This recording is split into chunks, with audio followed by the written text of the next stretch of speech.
maayos na nakilala mo ako ng lubusan. Di ako buo tulad ng karamihan. Pero pinili mo ako.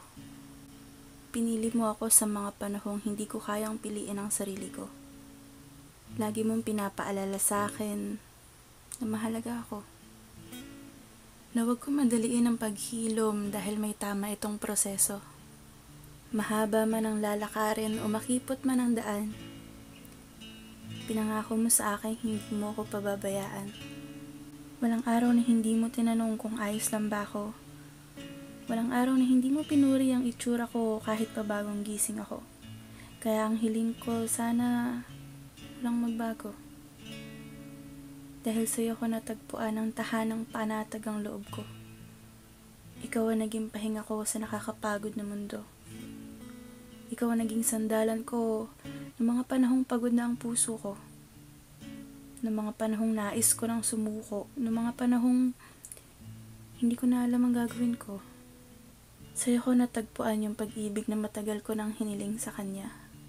Sa'yo ko natagpuan yung saya na walang halong pangamba.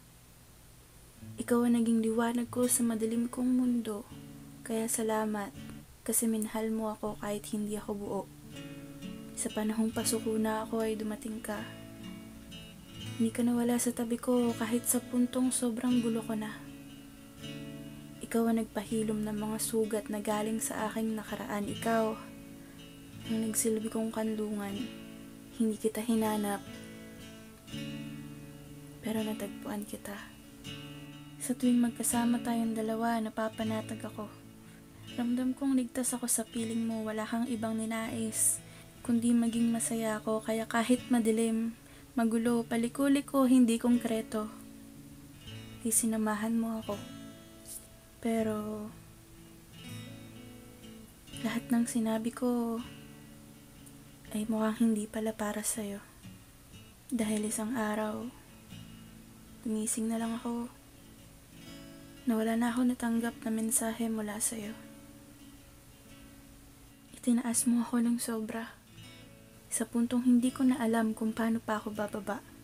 Sa madilim na kalangitan ay hindi na kita matanaw pa. Maging ang mga tala ay nawala na.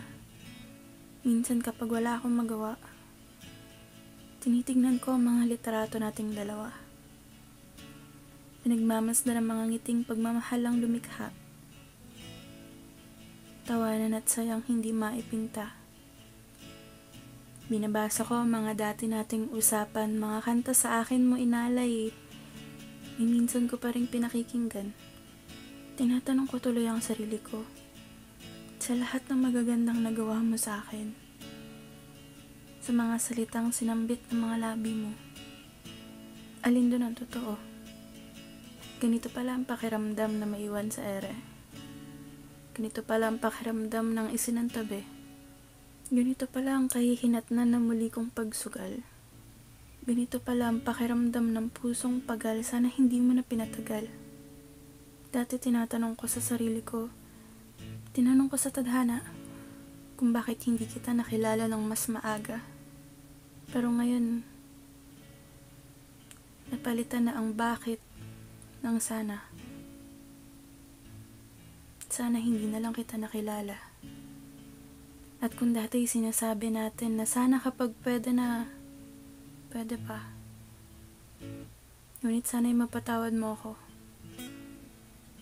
Dahil ngayon, o kung dumating man ang panahon na pwede na, patawad.